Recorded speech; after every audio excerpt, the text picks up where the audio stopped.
already. So just like this says here, it would be tedious if you always had to use the definition of the derivative to calculate derivatives. So remember back in Math 12, we started with base functions and we did transformations on them? And then we didn't go back to t-charts, we just used what we knew. Well, we're going to start looking for patterns in our derivatives.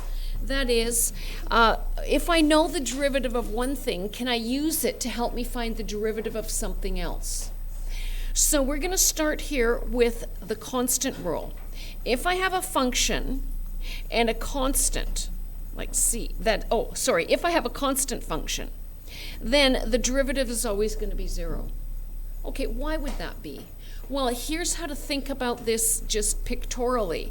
If you have a constant function, something like y equals 5, what is the slope of the tangent line to that curve at any point? 0. So you would expect the derivative of a constant function to equal 0. If I give you that function f at x equals 5 and I say use the definition of the derivative to find it, you're saying f prime at x is equal to the limit as h approaches 0, the function at x plus h minus the function at x all over h. And if h is approaching 0, then the function at x plus h is just going to be the function at x minus the function at h all over h. 0 over 0. No can do. Okay, so what is the function at x plus h? Well, as h goes to 0, this is like the function at x.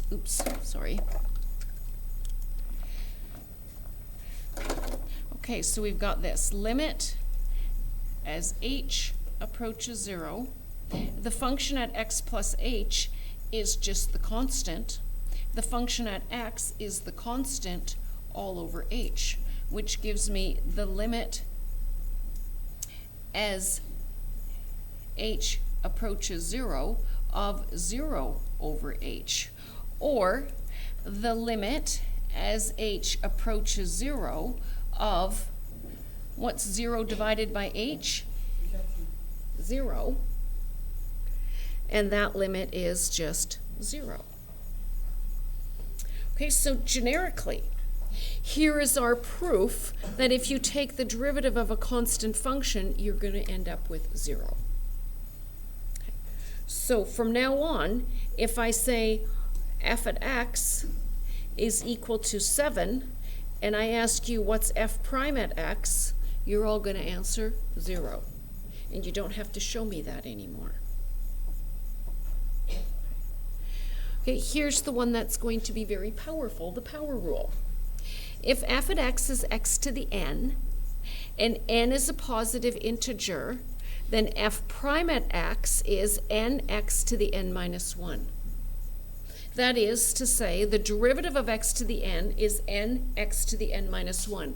Let me give you a couple of specific examples of what I mean by that, and then we'll prove it using everything we learned in that warm-up, okay?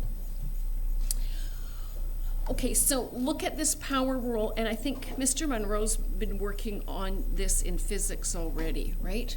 If f at x is equal to x to the 4th, what's f prime at x? We'll look at the definition. X to the n, we bring the n down, and the exponent becomes 1 less. So that's what we mean by n, x to the n minus 1. Okay, so could you do this one? If f at x is equal to x to the power of 22, what is f prime at x? Write it down.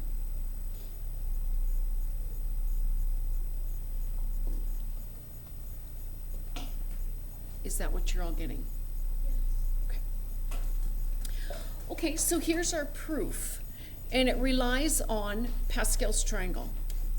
Okay, so if f at x is equal to x to the n, then f prime at x is going to equal the limit as h approaches 0 of the function at x plus h minus the function at x all over h. Okay, and if my function is x to the n, then the function at x plus h is going to give me this. The limit as h approaches 0 of, oh, sorry. I'm writing too small because I know how long this gets. Of x plus h to the n minus x to the n all over h. Okay, so here's the function at x plus h minus the function at x all over h. What is x plus h to the n? Well, we expanded that during our warm-up. It was n times x, sorry, it wasn't. I have this simplified further. It was 1 times x to the n plus n choose 1 x to the n minus 1 times h plus n choose 2 x to the n minus 2 times h squared plus n choose 3 x to the n minus 3 h cubed plus dot dot dot all the way down to h to the power of n.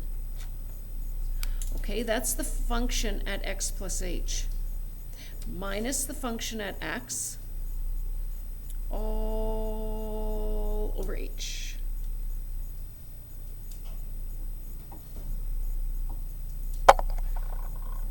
Okay, so let's look at that and simplify. So I've got a positive x to the n here and a negative x to the n there, and they cancel. What do you notice about every single term that's left in the numerator? Has a factor of h in it. Okay, so we're going to factor out the h, and we get this. The limit as h approaches 0. So if I factor the h out of here, I'm left with n times x to the n minus 1. So factoring out the h, and I'm left with n times x to the n minus 1. Plus, if I factor out the h, I've got n choose 2, x to the n minus 2, h to the power of 1.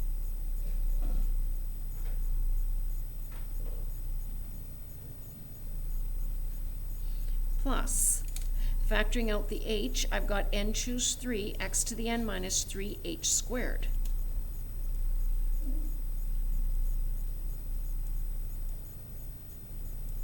Plus, I'm going to factor out an h out of all of these terms all the way down to here, and I've got h to the n minus 1. To take 1 away from the exponent, and this is all over h. And just like we were hoping, we can cancel the h in the denominator. So now if you do this limit, we can now do it by direct substitution. What happens if h is 0? Well, that goes to 0. That goes to 0. In fact, everything goes to 0 except this first term. And we end up with n times x to the n minus 1. So if f of x is equal to